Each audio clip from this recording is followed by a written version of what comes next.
It was January 5th, 2026, at 2:47 a.m. when a dream so vivid and disturbing that I couldn't distinguish it from reality drove me to a rocky outcrop in the mountain wilderness 3 miles from my home, and there, surrounded by jagged granite formations that rose like ancient sentinels against a sky so thick with stars, it looked like someone had shattered diamonds across black velvet, the wind carrying the sharp scent of pine and snow from higher elevations. The temperature hovering just above freezing so that each breath became visible prayer.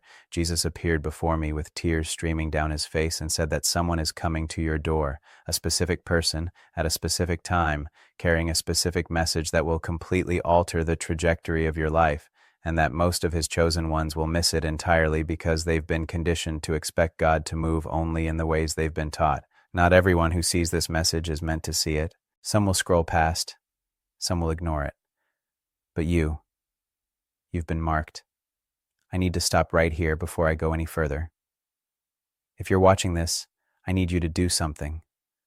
I need you to leave your prayer requests in the comments below. Not because I'm special, I'm not, but because something is happening right now, in this moment, as you're hearing these words. There's a reason you're here. There's a reason you didn't scroll past. And I believe with everything in me that Jesus wants to meet you in your specific need tonight.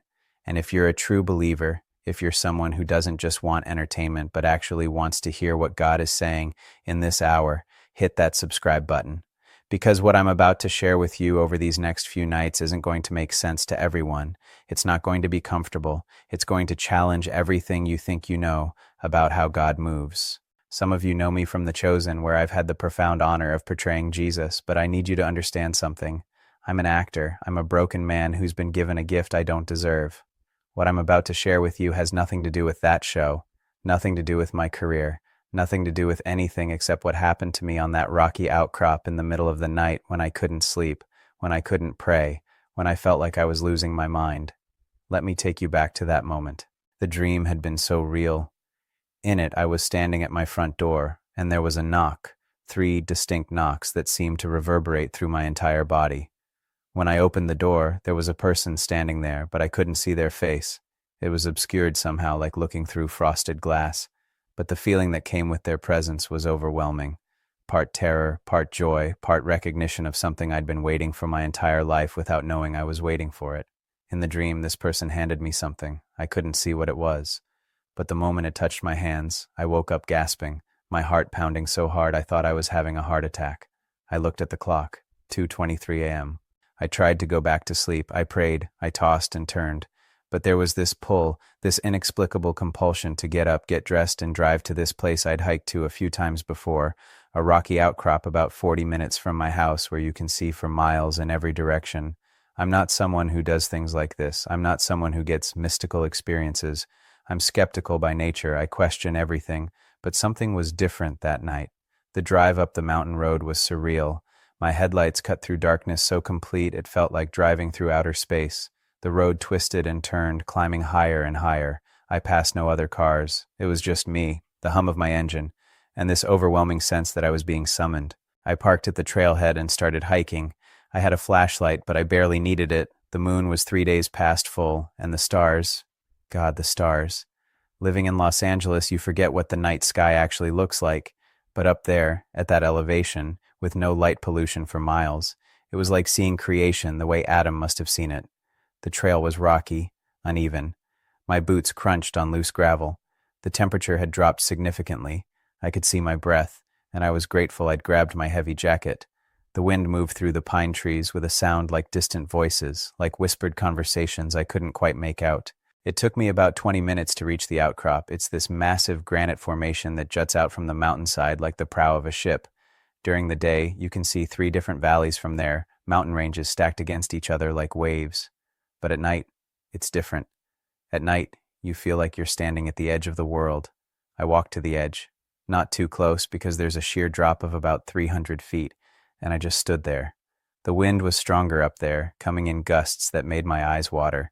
The cold bit at my exposed skin, and I remember thinking, what am I doing here? This is crazy.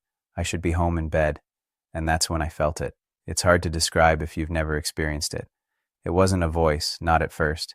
It was a presence, a weight to the air, a sudden stillness that made the wind seem to pause, made the night seem to hold its breath.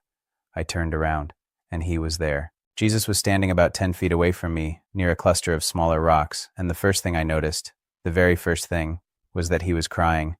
Not sobbing, not wailing, but tears were streaming down his face, catching the moonlight, and his expression was one of such profound sadness mixed with such fierce love that I felt my knees start to buckle.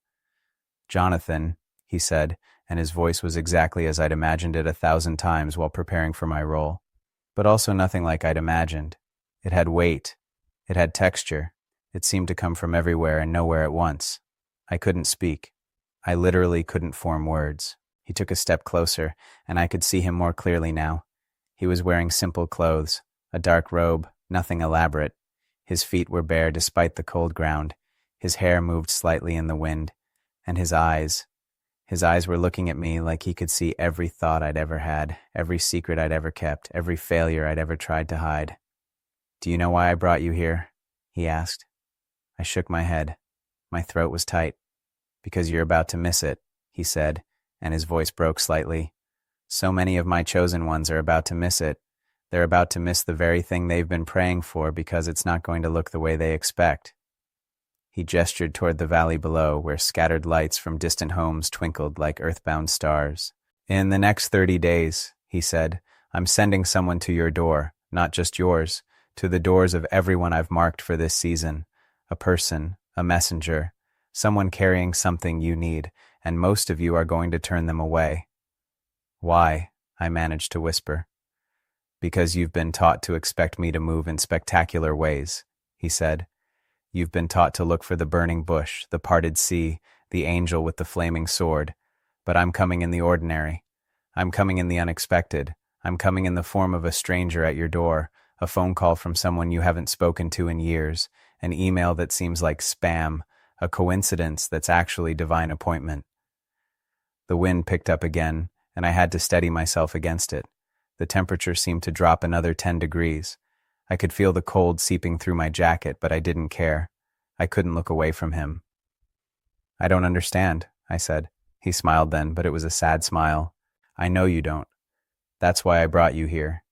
That's why I'm going to show you." He raised his hand, and suddenly the air between us seemed to shimmer, like heat waves rising from summer pavement. And in that shimmer, I saw something, a vision, clear as day. I saw a woman, middle-aged, sitting in her living room. There was a knock at her door. She looked through the peephole and saw a young man she didn't recognize holding a package. She assumed it was a delivery driver, but she wasn't expecting anything, and it was late, after 8 p.m. She felt a moment of unease. She decided not to answer. The young man waited for a moment, then left the package by the door and walked away. The woman never opened it. 3 days later, she threw it away, assuming it had been delivered to the wrong address. Inside that package was a check for $50,000 from a relative she'd lost touch with years ago, who had passed away and left her an inheritance. The check had an expiration date. She never knew it existed. The vision faded, and I was staring at Jesus again, my heart pounding. "That's happening right now," he said. "Tonight, as we speak. And it's going to happen thousands of times in the next month because my people have become afraid. They've become suspicious. They've become so focused on protecting themselves from the enemy that they've locked me out too." "But Lord," I said, and my voice was shaking, "we're told to be wise. We're told to test the spirits. We're told not to open our doors to strangers." "And you should be wise," he interrupted, but his voice was gentle. "But wisdom isn't the same as fear. Discernment isn't the same as suspicion. I'm not telling you to be foolish. I'm telling you to be awake. I'm telling you to be expectant. I'm telling you that I'm moving right now, in this moment, and most of my chosen ones are so locked down, so defended, so convinced they know how I work, that they're going to miss me entirely." He walked closer to me, close enough that I could have reached out and touched him. The tears were still on his face. "Do you remember the innkeeper?" he asked. I nodded, confused by the question. "Do you remember how he turned away a pregnant woman and her husband because there was no room? Do you think he knew what he was doing? Do you think he understood that he was turning away the Messiah?" "No," I whispered. "He was just doing his job," Jesus said. "He was just following the rules. He was just being practical, and he missed everything." The wind howled around us, and I heard something crack in the forest below, a branch breaking under some unseen weight. The sound echoed across the valley. I'm showing you this, Jesus continued, because you have a voice, because people listen to you, because you've been given a platform, and I need you to tell them someone is coming to your door. Maybe not literally, though for some of you it will be literal, but I'm sending a person a message, an opportunity, a divine appointment, and it's going to seem ordinary, it's going to seem random, it might even seem suspicious or inconvenient. He paused, and his eyes locked onto mine with an intensity that made me feel like I was being seen all the way down to my atoms. But it's me, he said. It's me knocking. It's me standing there. It's me in disguise, testing to see if you'll recognize me when I don't come the way you expect. I felt tears starting to stream down my own face now. The cold air made them sting. What do I tell them? I asked. How do they know? How do they discern? Tell them to pray now, he said. Tell them to ask me now, before the knock comes, to give them eyes to see and ears to hear. Tell them to ask me for a sign, a confirmation, a witness in their spirit. Tell them that I will never send anything that contradicts my word, but that my word is bigger and wilder and more surprising than they've been taught. He turned and looked out over the valley, and I followed his gaze. The scattered lights below seemed to pulse in the darkness. Every one of those lights is a home, he said. Every one of those homes has someone in it who's been praying for breakthrough, for provision, for healing, for direction, and I'm answering right now. But the answer isn't going to look like they think. Another vision shimmered in the air. This time I saw an older man, a pastor, sitting in his office. His phone rang. The caller ID showed a number he didn't recognize. He let it go to voicemail. The person didn't leave a message. They never called back. That person was a wealthy businessman who had been moved by God to donate $100,000 to the pastor's struggling church. He had taken the pastor's number from the church website. When the pastor didn't answer and didn't call back, the businessman assumed it was a sign that he should give the money elsewhere. He did. The pastor's church closed 6 months later. Oh, God, I breathed. It's happening everywhere, Jesus said, and now his voice carried a note of urgency that made my chest tighten. My people are missing me because they're waiting for the spectacular, and I'm coming in the simple. They're waiting for the miraculous, and I'm coming in the mundane. They're waiting for the voice from heaven, and I'm coming in the voice of a stranger. The sky was starting to change, just barely. The faintest hint of gray was touching the eastern horizon, though sunrise was still hours away. The stars seemed to burn brighter in response, as if fighting against the coming dawn. I need to tell you something else, Jesus said, turning back to me. Something harder. I braced myself. Some of the people I'm sending to your doors are going to be people you've rejected before, people you've judged, people you've written off.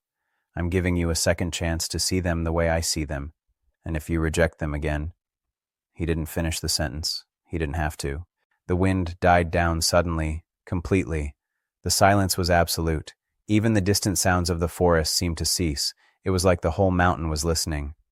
Tomorrow night, Jesus said, come back here. Same time. There's more you need to see, more you need to understand. This isn't just about a person at your door. This is about a shift that's happening right now, a changing of seasons, a separation of those who will recognize me in the unexpected, and those who will cling to their expectations until they miss me entirely. I'll be here, I said immediately. He smiled then, a real smile, warm and full of affection. I know you will, he said. That's why I chose you for this. And then he was gone. Not gradually, not fading, just gone.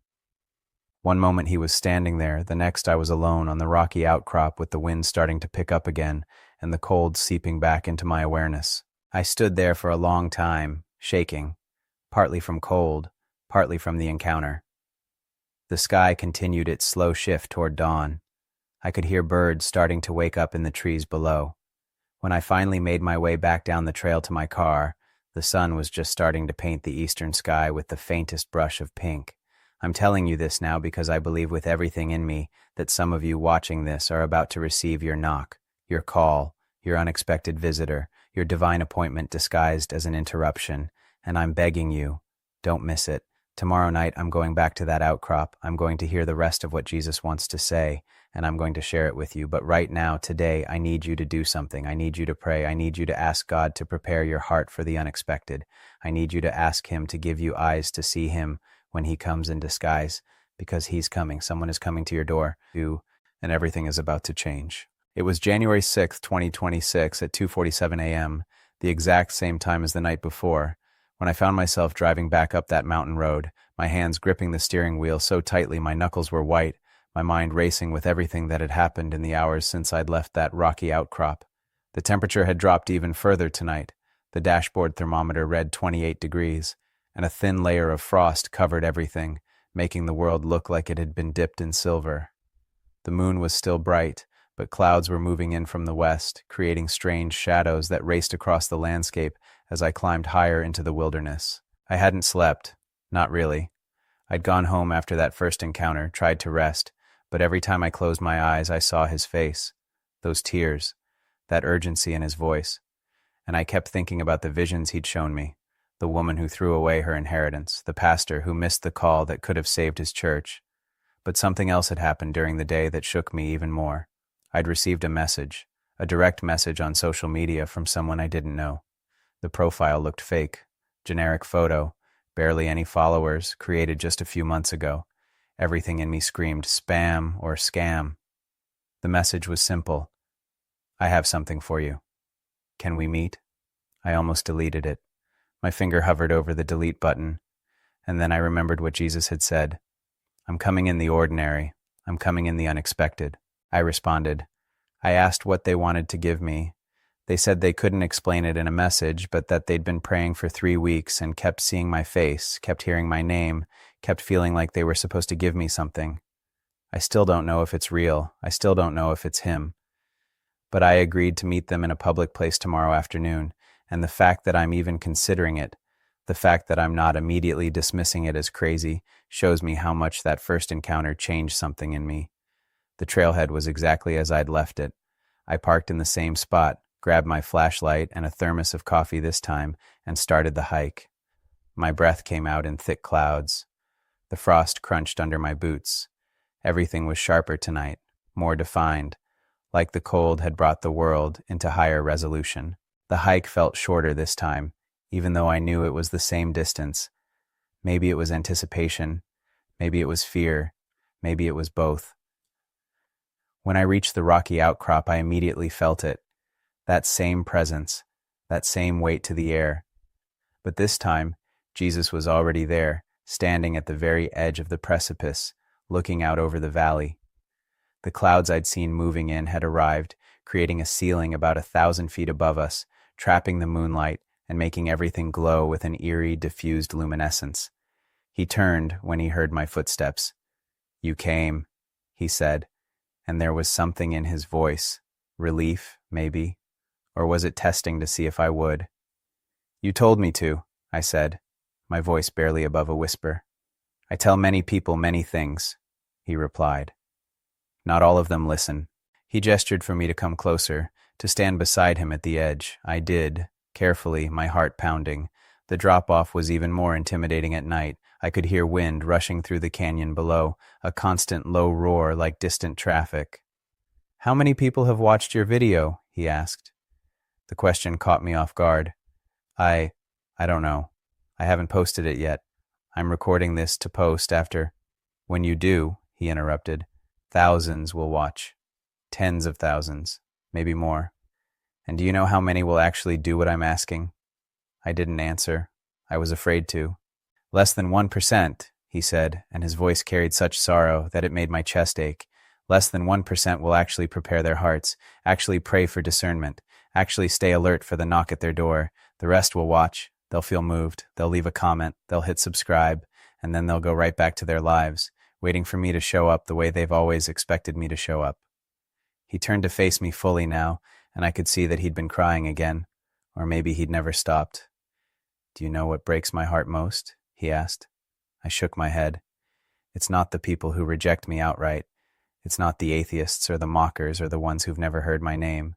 It's my own people, my chosen ones, the ones who pray to me every day, who read my word, who go to church, who genuinely love me, and who will miss me completely when I show up because I don't fit their theology. The wind picked up suddenly, violently, and I had to take a step back from the edge. The temperature seemed to plummet another 10 degrees. I pulled my jacket tighter. Last night I showed you 2 examples, Jesus continued, raising his voice slightly to be heard over the wind. Tonight I need to show you more. I need you to understand the scope of what's happening. This isn't isolated. This isn't random. This is a massive move of my spirit, and most of my church is going to miss it entirely. He raised both hands, and the air around us began to shimmer again. But this time it was different. This time it was like the entire valley below us became a screen, and I could see multiple visions at once, overlapping, interconnected. I saw a young woman, college-aged, walking across campus. A homeless man approached her, asking not for money, but to give her something. A book, old and worn. She smiled politely, but kept walking, earbuds in, assuming he was trying to scam her somehow. That book contained a handwritten note from her grandmother, who had passed away 5 years earlier, a note the grandmother had given to this homeless man, a former student of hers, with specific instructions to find her granddaughter and give it to her when the time was right. The note contained information about a trust fund the granddaughter knew nothing about, set up for her education.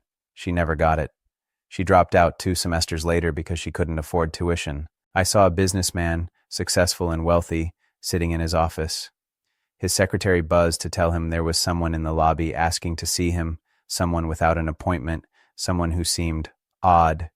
He was busy. He had back-to-back meetings. He told her to send them away. That person was an angel, literally an angel in human form, sent to warn him about a business decision he was about to make that would destroy everything he'd built. He made the decision. His company collapsed within a year. I saw a pastor, different from the one I'd seen the night before, standing at his pulpit, preaching about being open to God's voice. After the service, a teenager approached him, nervous, saying she'd had a dream about the church and needed to share it. The pastor smiled, patted her shoulder, told her that was wonderful, and said to email his assistant to set up an appointment. She never did. The dream was a warning about a staff member who was embezzling funds. The theft continued for 3 more years before it was discovered. The church never recovered. I saw an elderly man sitting in his living room watching television. There was a knock at his door. He looked through the window and saw a young couple he didn't recognize. He didn't answer. They knocked again. He turned up the volume on the TV. They finally left. That couple had just moved in next door. They were believers, sent by God to befriend him, to care for him, to be there when he had a stroke 3 weeks later. Instead, he had the stroke alone. He died alone. No one found him for 4 days. Vision after vision after vision, each one more heartbreaking than the last. I felt tears streaming down my face, freezing in the cold air. "Stop," I finally said, my voice breaking. "Please stop." The visions faded. The valley returned to normal, just scattered lights in the darkness. "You see?" Jesus said quietly. "You see what's happening? I'm moving, I'm sending, I'm orchestrating divine appointments every single day. And my people are missing them because they're afraid, because they're busy, because they're distracted, because they've created such rigid boxes for how I'm allowed to work that anything outside those boxes gets dismissed as coincidence or ignored as inconvenient." He walked away from the edge, toward a large boulder that sat in the center of the outcrop. He sat down on it, and the gesture was so human, so weary, that it made him seem more real than ever. "Come here," he said, patting the rock beside him. I sat down. The stone was freezing, even through my jeans, but I didn't care. "I need to tell you something about this season," he said, his voice softer now, more intimate. "Something that's going to be hard for people to hear." I waited. "I'm separating," he said. "Right now, in this moment, I'm separating the sheep who know my voice from the sheep who only know about my voice. I'm separating those who will follow me into the unexpected from those who will only follow me when the path is clear and comfortable. I'm separating the ones who trust me enough to open the door from the ones who will keep it locked because they're afraid." The clouds above us were getting thicker, lower. I could smell snow in the air, even though none was falling yet. "This isn't about salvation," he continued. "This isn't about heaven or hell. Everyone I'm talking about, everyone I'm talking to, they're mine. They're saved. They're going to spend eternity with me. But there are levels of intimacy. There are levels of trust. There are levels of partnership in what I'm doing on the earth. And I'm looking for the ones who will say yes when it doesn't make sense, the ones who will open the door when it seems risky, the ones who will take the call from the unknown number, the ones who will stop for the stranger, the ones who will recognize me in disguise. But Lord, I said, and I was surprised by the boldness in my own voice. You're asking people to go against every safety protocol, every wisdom teaching, every practical boundary they've been taught. In a world with real predators, real scammers, real dangers, how do they know? How do they discern between you and a threat? He turned to look at me, and his eyes were fierce now, burning with an intensity that made me want to look away, but I couldn't. Do you think I don't know about the dangers? He asked. Do you think I'm naive about the world? I'm not asking anyone to be foolish. I'm not asking anyone to abandon wisdom, but I'm asking this. Have you prayed? Have you asked me specifically to prepare you for divine appointments? Have you asked me to give you a witness in your spirit when it's me? Have you cultivated the kind of relationship with me where you can hear my voice clearly enough to know the difference? He stood up and I stood with him. The wind was howling now, and the first few snowflakes were starting to fall, tiny and hard, like frozen sand. Most of my people haven't, he said. Most of my people pray generic prayers. They ask me to bless their day, to keep them safe, to provide for their needs, but they don't ask me to teach them to recognize me. They don't ask me for the kind of intimacy where they can sense my presence in a stranger's knock. They don't cultivate the sensitivity to my spirit that would allow them to know, really know, when I'm orchestrating something. He walked back toward the edge, and I followed. The snow was falling harder now, swirling in the wind, creating patterns in the air like living things. Let me show you something else, he said. Another vision formed, but this one was different. This one I was in. I saw myself, tomorrow afternoon, at the coffee shop where I'd agreed to meet the person who'd messaged me. I saw them walk in, and in the vision I could see what I wouldn't be able to see in real life.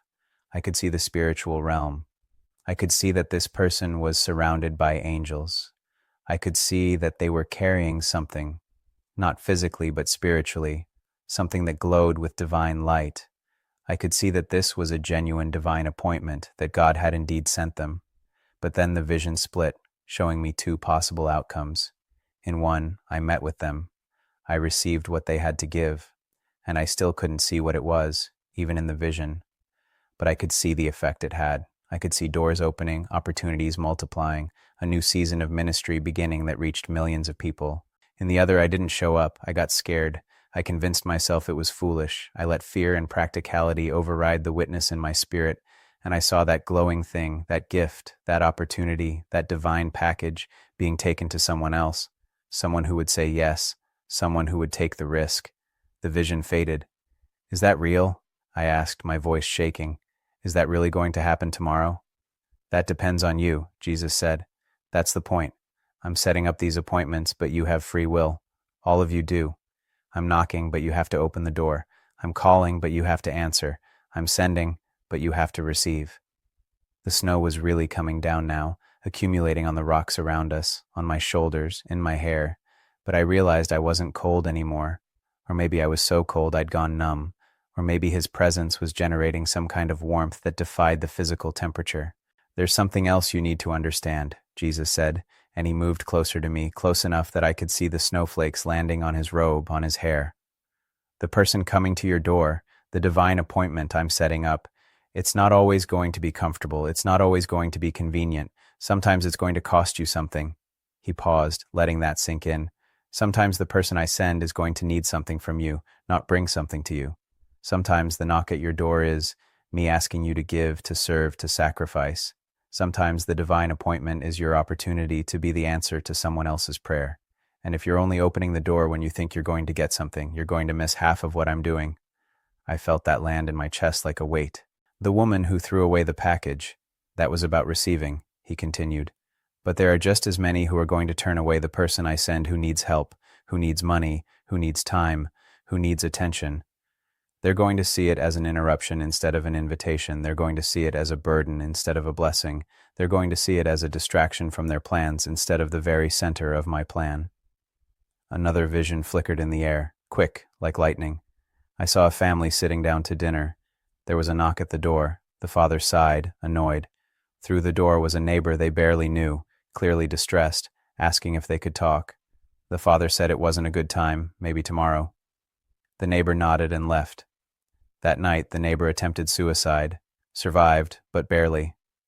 The father never knew how close his not a good time came to being a death sentence. "Oh God," I whispered. "You're starting to understand," Jesus said. "This isn't a game. This isn't a metaphor. This is life and death. This is destiny and purpose. This is the difference between living in the fullness of what I have for you and missing it entirely." He turned to face the valley again, and I stood beside him. The snow was creating a curtain between us and the view, but I could still see those scattered lights below, each one representing a home, a family, a person with hopes and fears and prayers. "In the next 30 days, Jesus said, his voice carrying over the wind, "I'm going to knock on every door. Not just yours.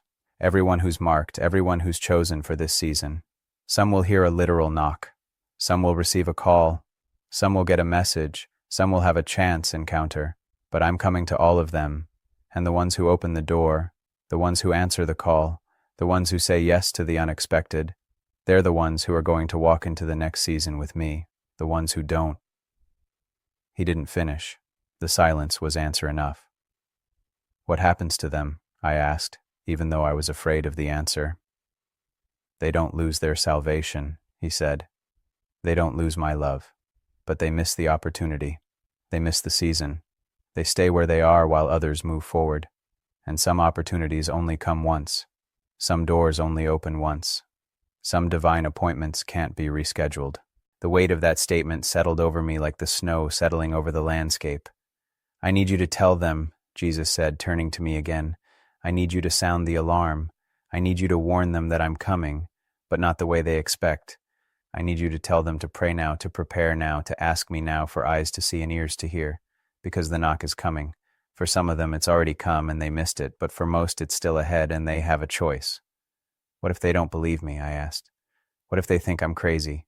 What if they dismiss this as emotional manipulation or fear-mongering?" "Then they'll miss it," he said simply, "and that will be their choice. But you'll have done what I asked you to do.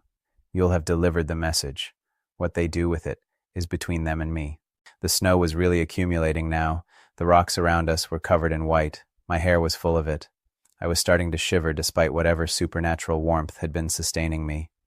"One more night," Jesus said. "Tomorrow night. Come back here one more time. There's one final thing you need to see. One final piece of this puzzle, and then you'll have everything you need to deliver the full message."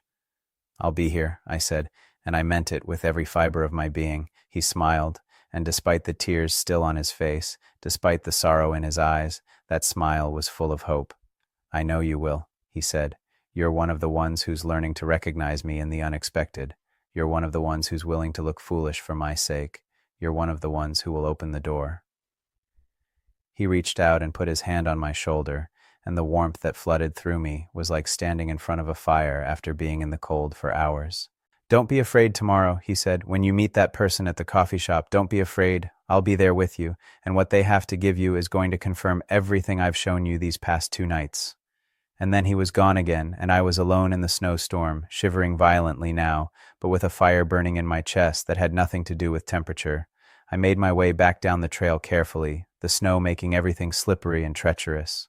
By the time I reached my car, there was a good inch of accumulation on the ground and more coming down. The drive home was slow, careful, but my mind was racing. Tomorrow afternoon, I'm going to that coffee shop. I'm going to meet that person. I'm going to say yes to the unexpected. And tomorrow night, I'm going back to that outcrop for the final encounter. But right now, today, I need you to do something. I need you to stop and pray. Right now. Don't wait.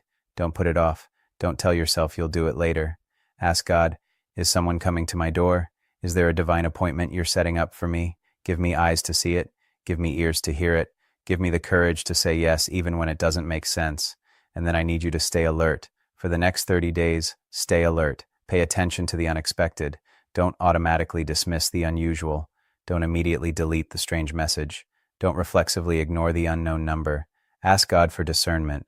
Real discernment, not just fear dressed up as wisdom. Because He's coming. Someone is coming to your door, and you get to choose whether you open it or not. Tomorrow night, I'll share the final piece. The most important piece.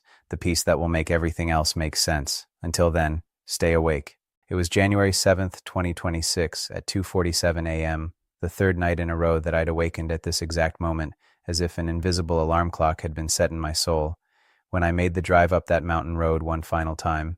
But everything was different now because of what had happened at the coffee shop just 14 hours earlier, and as I navigated the snow-covered road, my hands trembling on the wheel not from cold, but from the weight of what I was carrying, what I'd been given, what I now understood, I knew that this final encounter on that rocky outcrop was going to change not just my life, but the lives of everyone who would hear this message.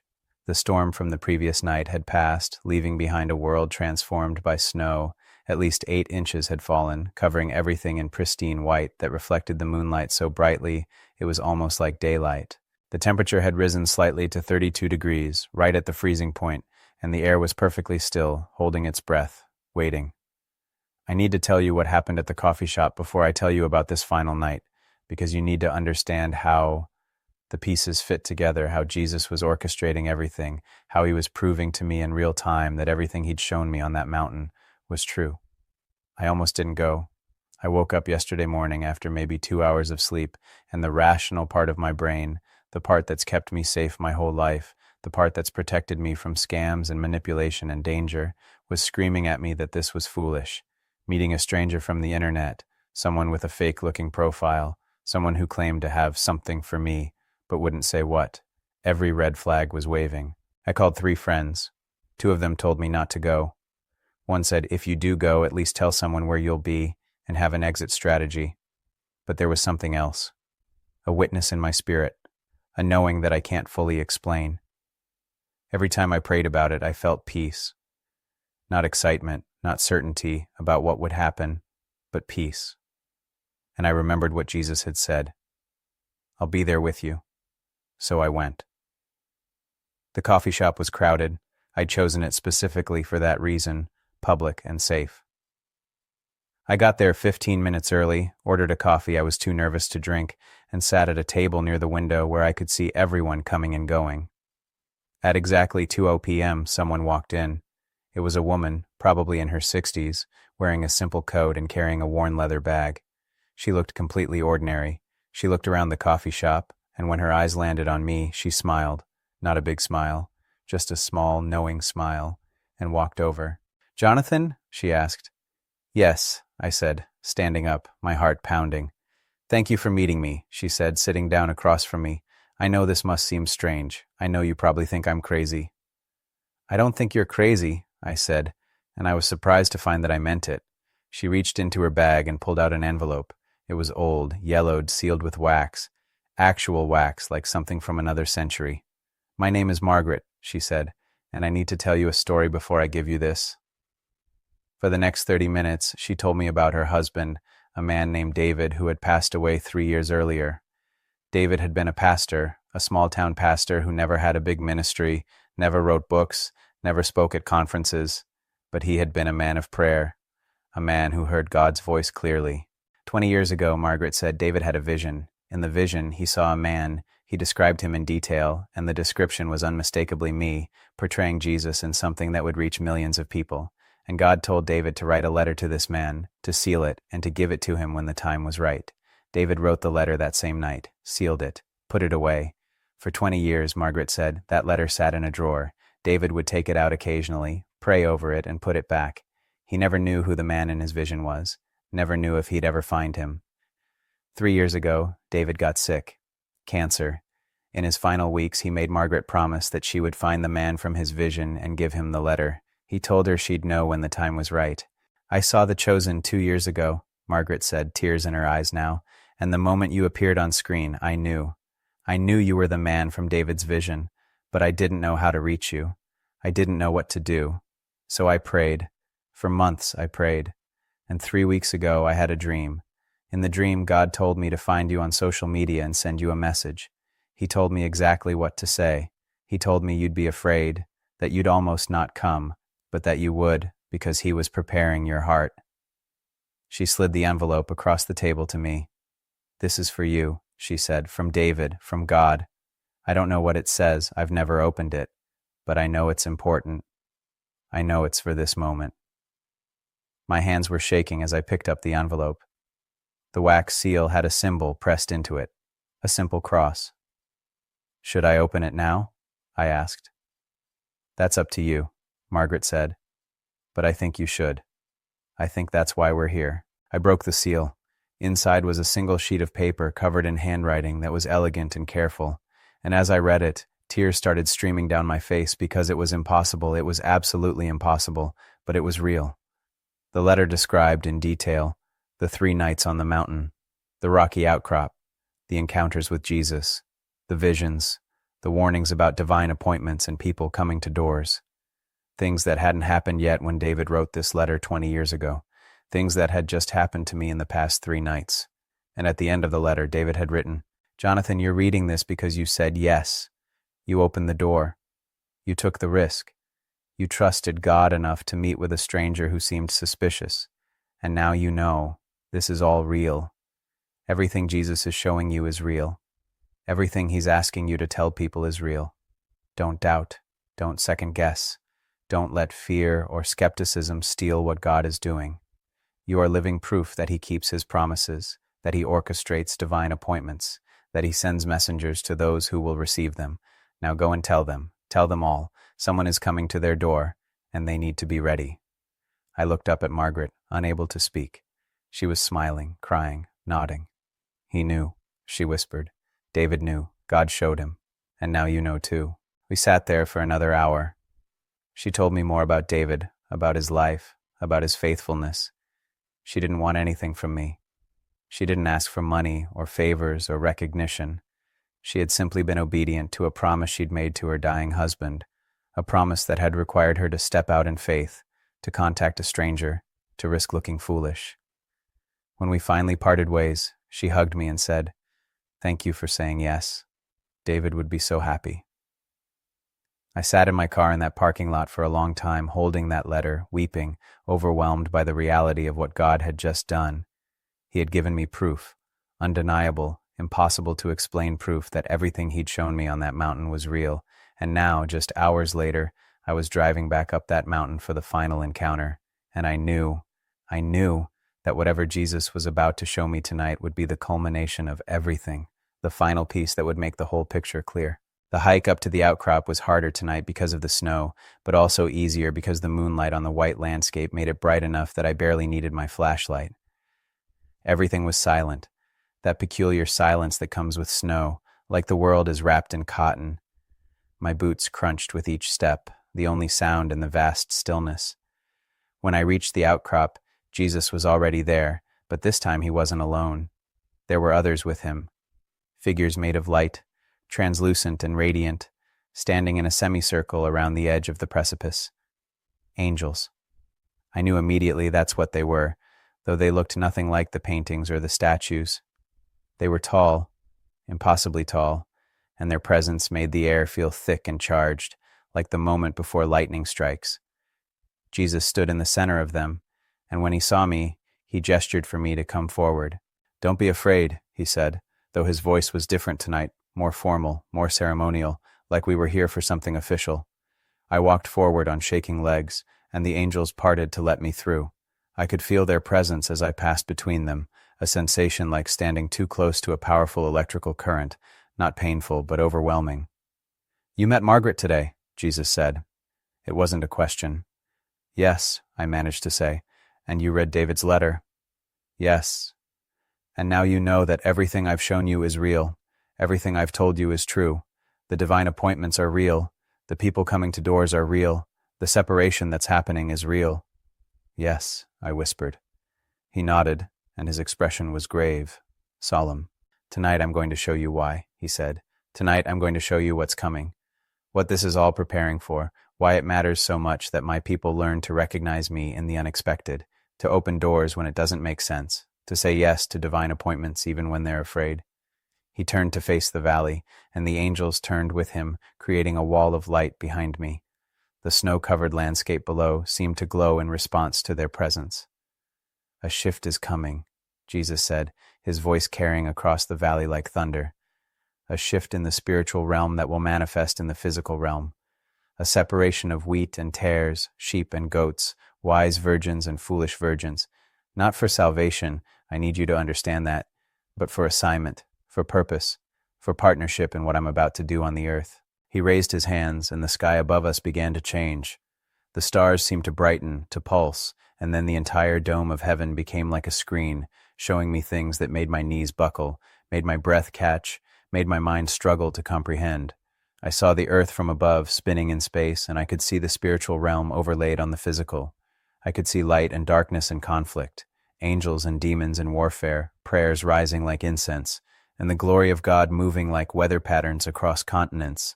And I saw a wave coming, a massive wave of God's presence, His power, His glory, rolling across the earth like a tsunami.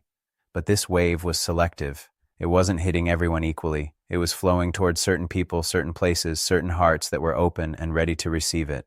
And I saw others, millions of others, standing with their backs turned, with their doors closed, with their hands up in resistance, not because they were evil or unsaved, but because they were afraid, because they were comfortable, because they were convinced they already knew everything they needed to know about how God works. The wave passed them by. "This is what's coming," Jesus said, and His voice was heavy with grief. "This is the next great move of my Spirit, but it's not going to look like the last one. It's not going to follow the patterns people expect. It's not going to flow through the traditional channels. It's going to come through the unexpected, the overlooked, the dismissed. It's going to come through divine appointments that seem random. It's going to come through strangers at doors. It's going to come through coincidences that are actually orchestrated encounters." The vision shifted, and I saw specific scenes playing out across the globe. I saw a young man in Africa receiving a knock at his door at midnight. A stranger stood there, drenched from rain, asking for shelter. The young man hesitated. It was dangerous. It was late. It didn't make sense. But something in his spirit said yes. He let the stranger in.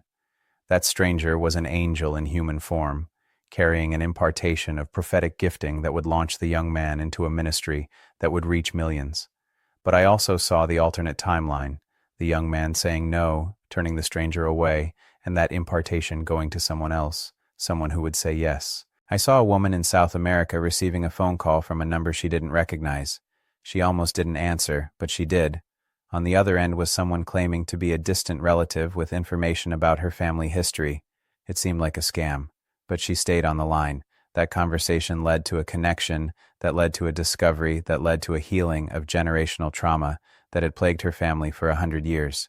But I also saw the alternate timeline, her ignoring the call, and that healing never coming. I saw a pastor in Asia receiving an email that looked like spam. The subject line was strange, the sender unknown, the message cryptic. He almost deleted it, but something made him open it. Inside was a prophetic word so specific, so accurate, so timely, that it changed the entire direction of his ministry and saved his church from a disaster he didn't know was coming. But I also saw the alternate timeline, him deleting it, and his church collapsing 6 months later. Vision after vision after vision, all across the world, all showing the same pattern. God setting up divine appointments, sending messengers, orchestrating encounters, and people having to choose whether to say yes or no, whether to open the door or keep it closed, whether to trust or fear. "This is happening right now," Jesus said, "in this moment, across the earth. I'm moving, I'm sending, I'm knocking, and the ones who answer, the ones who open, the ones who say yes, they're the ones who are going to carry the next wave. They're the ones who are going to be entrusted with the greater glory. They're the ones who are going to see miracles and signs and wonders that will make the book of Acts look tame." He turned to face me, and his eyes were blazing now, fierce and full of holy fire. "But the ones who don't," he continued, "the ones who stay locked in their comfort, locked in their theology, locked in their fear, they're not going to lose their salvation, but they're going to miss the greatest move of God in human history. They're going to watch from the sidelines while others step into the fullness of what I have planned, and some of them will spend the rest of their lives wondering why they feel so empty, why they feel like they missed something, why they feel like they're on the outside looking in."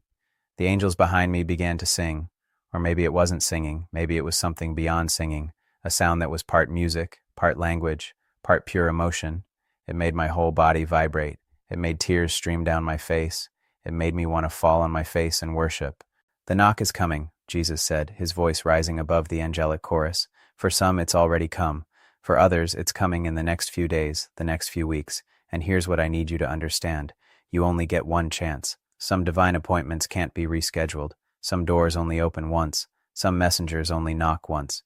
He walked toward me, and the intensity of his presence made me take a step back. "This is why I brought you here 3 nights in a row," he said. "This is why I showed you the visions. This is why I sent Margaret with David's letter, because you needed to know, beyond any doubt, beyond any skepticism, that this is real, that I'm really moving, that the appointments are really divine, that the people coming to doors are really sent by me. He reached out and placed both hands on my shoulders, and the power that flowed through his touch was like being plugged into the sun. Now I'm sending you, he said. I'm sending you to tell them, to warn them, to prepare them, to help them understand that someone is coming to their door, and they need to be ready. They need to pray now. They need to ask me now for discernment. They need to cultivate the kind of relationship with me where they can hear my voice clearly enough to know when it's me knocking. The vision in the sky was fading now, the stars returning to normal, but the angels remained, their presence still making the air thick and charged. There will be signs, Jesus said, ways to know if it's really me. First, it will never contradict my word. Never. If someone comes to your door asking you to do something that violates Scripture, that's not me. Second, there will be a witness in your spirit. If you've been praying, if you've been asking me to prepare you, you'll feel it, a knowing, a peace, a confirmation that this is divine. Third, there will be fruit. Real divine appointments produce fruit, healing, provision, direction, connection, breakthrough. If it's really me, there will be evidence. He released my shoulders and stepped back. But you have to be willing to take the risk, he said. You have to be willing to look foolish. You have to be willing to step out in faith even when you're not 100% certain. Because that's what faith is, acting on what you believe to be true even when you can't prove it yet. One of the angels stepped forward, the tallest one, the one whose light was brightest. When it spoke, its voice was like 1,000 voices speaking in perfect harmony. The time of comfortable Christianity is over, it said. The time of safe, predictable, controllable faith is ending. The ones who will carry the next wave are the ones who are willing to be uncomfortable, to be surprised, to be led into places and situations they didn't plan. The ones who insist on staying in control, on knowing every detail before they move, on having every question answered before they step, they will be left behind. The angel's words hit me like a physical force, and I felt something break open inside me, some last vestige of resistance, some final wall of self-protection. I'll do it, I said, my voice barely audible. I'll tell them. I'll deliver the message. Jesus smiled, and the warmth of that smile pushed back the cold, pushed back the darkness, filled the entire outcrop with light. I know you will, he said. That's why I chose you. That's why I've been preparing you. That's why I sent Margaret with the letter, to confirm that you're not crazy, that this is real, that I keep my promises. The angels began to fade, their light dimming, their forms becoming translucent and then disappearing entirely. But their presence lingered, like the warmth that remains after a fire has been extinguished. Jesus was the last to go. He looked at me one final time, and his expression was a mixture of love and urgency, hope and warning. 30 days, he said. Tell them they have 30 days from today. By February 6th, the wave will have passed, the divine appointments will have been offered, the doors will have been knocked on, and the separation will be complete. Those who said yes will step into the new season. Those who said no will remain where they are. Tell them, warn them, prepare them. I will, I promised. And Jonathan, he added, his voice softer now, thank you for saying yes. Thank you for opening the door. Thank you for being willing to look foolish for my sake. You're going to see things in the coming months that will blow your mind. You're going to be part of something so much bigger than you can imagine. But it all started with you saying yes to the unexpected. And then he was gone, and I was alone on the snow-covered outcrop, the first hints of dawn beginning to touch the eastern horizon, turning the sky from black to deep blue to purple. I stood there for a long time, watching the sunrise, feeling the weight of what I'd been given, the responsibility of the message I now had to deliver. The hike back down was different. Everything looked different. The snow, the trees, the rocks, they all seemed more vivid, more real, more alive, like I was seeing creation the way it actually is, not the dulled-down version we normally perceive. When I got to my car, I sat in the driver's seat and just wept with gratitude, wept with awe, wept with the weight of what I now knew, and then I drove home to record this message for you. If you're hearing this, you're one of the marked ones, you're one of the chosen ones for this season, and someone is coming to your door, maybe literally, maybe figuratively, but they're coming, and you have a choice to make. Will you open the door? Will you answer the call? Will you say yes to the unexpected? Or will you let fear, skepticism, and the need for control cause you to miss the greatest opportunity of your life?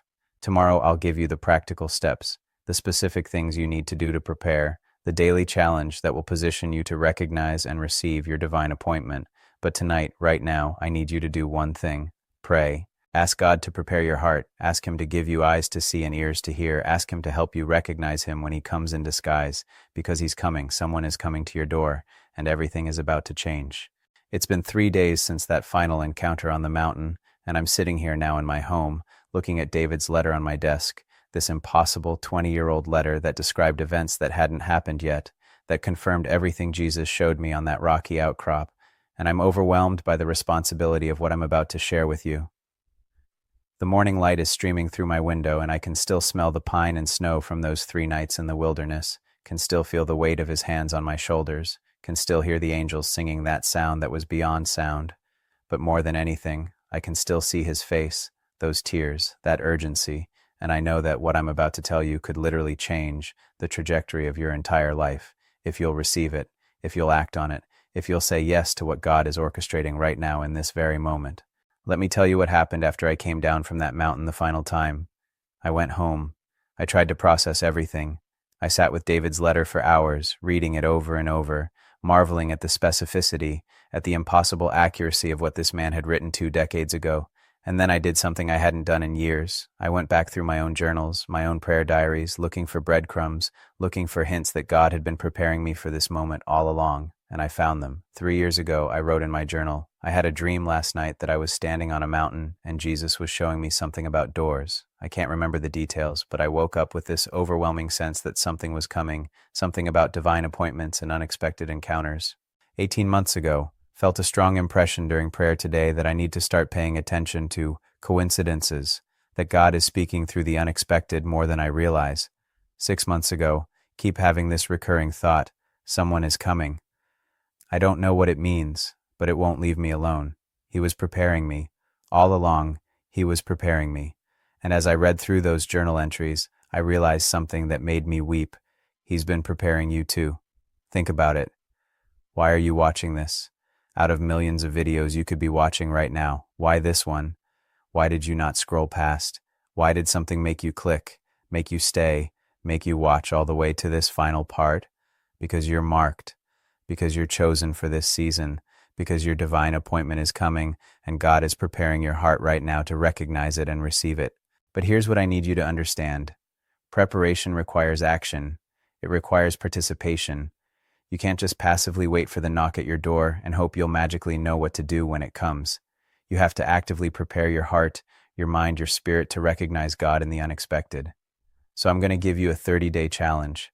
30 days from today, from January 7th to February 6th, 2026, the exact time frame Jesus gave me on that mountain. These 30 days are critical. They're the window. They're the season when the divine appointments are being orchestrated, when the messengers are being sent, when the doors are being knocked on. And what you do in these 30 days will determine whether you step into the next season or stay where you are. Here's the challenge, and I need you to take this seriously. I need you to write this down. I need you to commit to it, because this isn't a game. This isn't entertainment. This is your life. This is your destiny. This is the difference between living in the fullness of what God has for you and missing it entirely. The 30-minute daily challenge. Every single day for the next 30 days, I need you to set aside 30 minutes. Not 5 minutes, not 10 minutes, but a full 30 minutes, and do the following. Minutes 1 to 10, the prayer of preparation. Get alone, turn off your phone, eliminate distractions, and pray this prayer in your own words from your heart. God, I'm asking you right now to prepare my heart for the divine appointment you're orchestrating for me. I'm asking you to give me eyes to see you in the unexpected. I'm asking you to give me ears to hear your voice in the unusual. I'm asking you to help me recognize you when you come in disguise. I'm asking you to give me courage to say yes even when it doesn't make sense, even when it seems risky, even when I'm afraid. I'm asking you to give me discernment, real discernment, not fear disguised as wisdom, to know the difference between you and a threat. I'm asking you to break down any walls of self-protection, any barriers of skepticism, any resistance in my heart that would cause me to miss what you're doing. I'm declaring right now that I'm open, I'm available, I'm willing. Send whoever you want to send, bring whatever appointment you want to bring. I will not turn away the unexpected. I will not dismiss the unusual. I will not let fear steal what you have for me. Pray that prayer every single day. Let it become part of your DNA. Let it reshape how you see the world, how you interact with the unexpected, how you respond to interruptions. Minutes 11:20, the Scripture Meditation. I'm going to give you 7 passages of Scripture. Each week focus on one passage. Read it slowly. Read it multiple times. Let it sink deep into your spirit. Ask God to show you how it applies to this season, to this message about divine appointments and unexpected encounters. Week 1, days 1-7, Hebrews 13:2. Do not forget to show hospitality to strangers, for by so doing some people have shown hospitality to angels without knowing it. Week 2, days 8-14, Matthew 25:35-40. The passage where Jesus says, I was a stranger and you invited me in. Whatever you did for one of the least of these brothers and sisters of mine, you did for me. Week 3, days 15-21, Luke 24:13-35. The Road to Emmaus story, where Jesus walks with 2 disciples and they don't recognize him until the breaking of bread. Week 4, days 22-28, Genesis 18:1-15. Abraham entertaining angels unaware and receiving the promise of Isaac through unexpected visitors. Days 29-30, review all passages. Spend these final 2 days reviewing all 4 passages, asking God to seal them in your heart. Minutes 21-30, the practical exercise. This is the part that's going to feel uncomfortable. This is the part that's going to push you out of your comfort zone.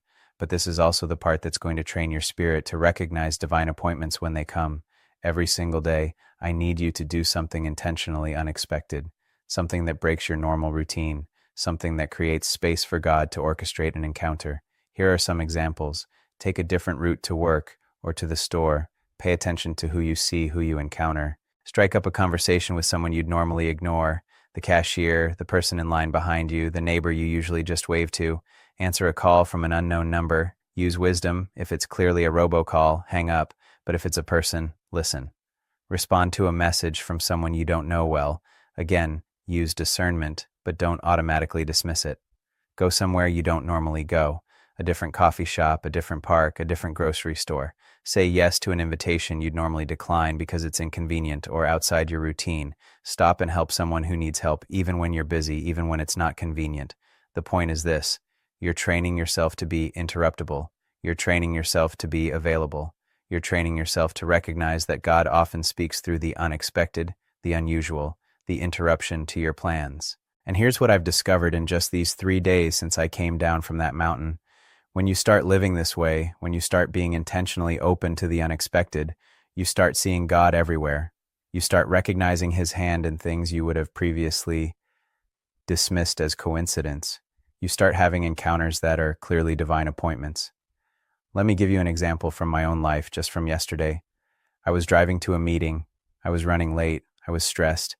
And I saw a woman on the side of the road with a flat tire. Everything in me wanted to keep driving. I was late. I had an important meeting. Surely someone else would stop. But I heard that voice, that gentle whisper, "Stop."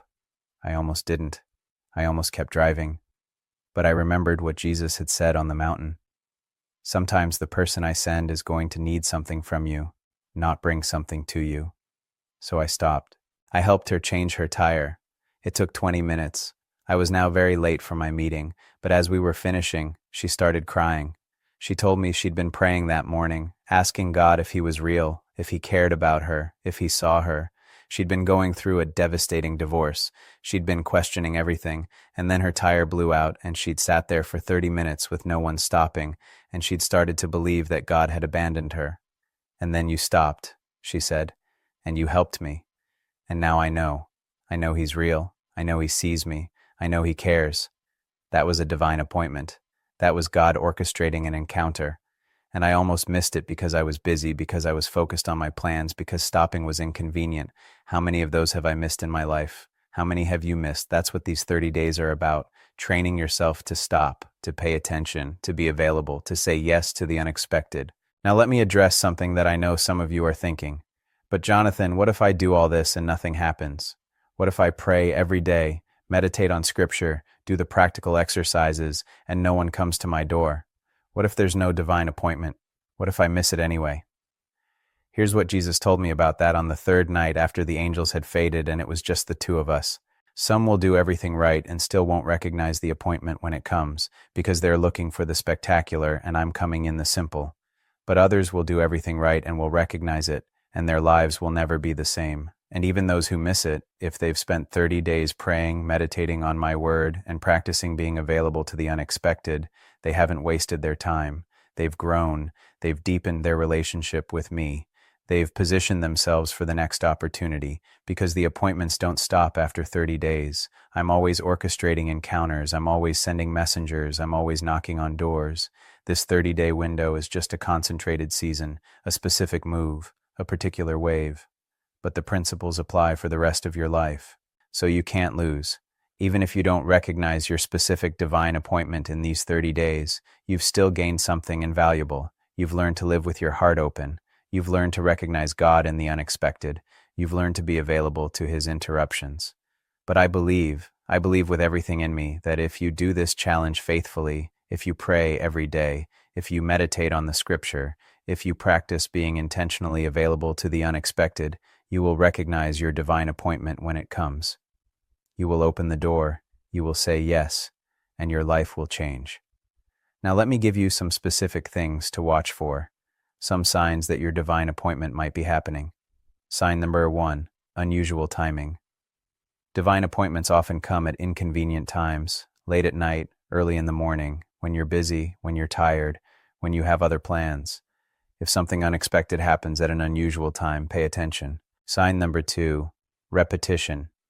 If you keep seeing the same name, the same number, the same person, the same opportunity show up multiple times in a short period, that's often God trying to get your attention.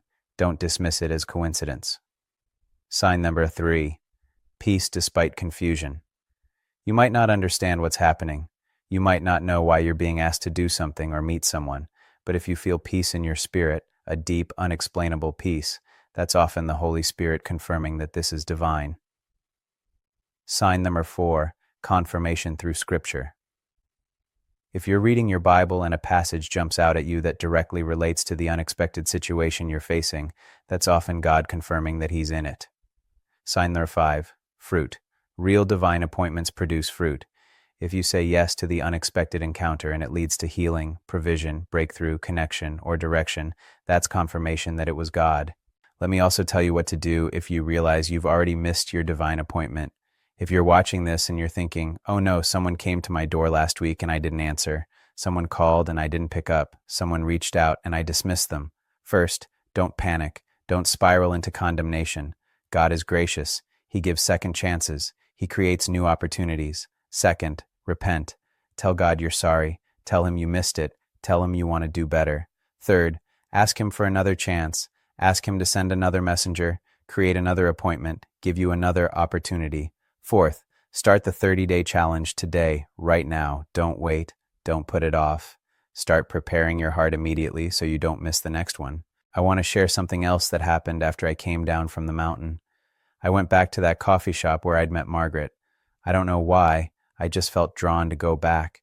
And while I was sitting there, drinking coffee, processing everything, a young man approached my table. "Excuse me," he said. "Are you Jonathan Roumie?" "Yes," I said.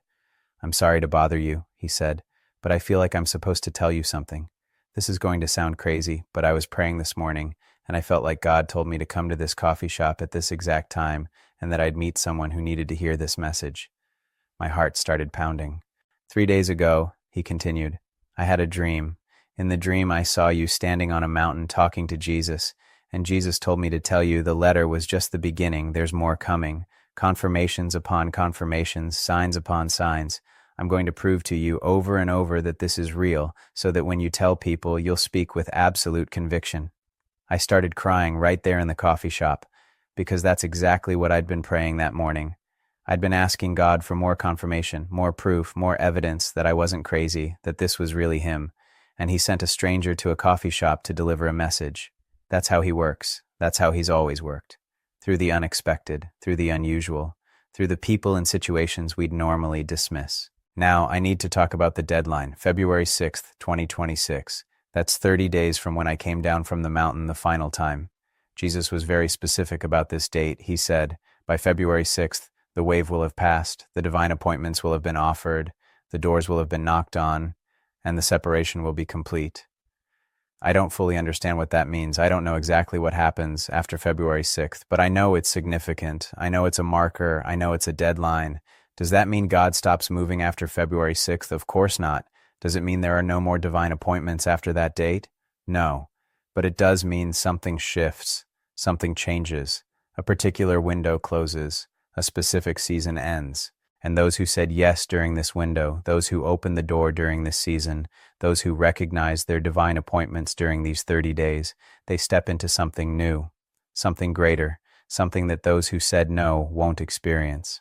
I can't explain it better than that because I don't fully understand it myself, but I know it's real, I know it's important, I know it's urgent. So here's what I need you to do right now, today, in this moment. Action. Step number 1, commit. Leave a comment below. Tell me you're committing to the 30-day challenge. Write it out. I commit to the 30-day challenge. I will pray for 10 minutes, meditate on scripture for 10 minutes, and do something intentionally unexpected for 10 minutes every single day from now until February 6th. Writing it out makes it real. It makes it a covenant. It makes you accountable. Action. Step number 2, set a daily alarm. Right now, pull out your phone and set a daily alarm for the same time every day. Make it a time when you can actually do the full 30 minutes. For me, it's 6 a.m. For you, it might be different, but set the alarm. Make it non-negotiable. Action. Step number 3, get an accountability partner. Find someone, a friend, a family member, someone from your church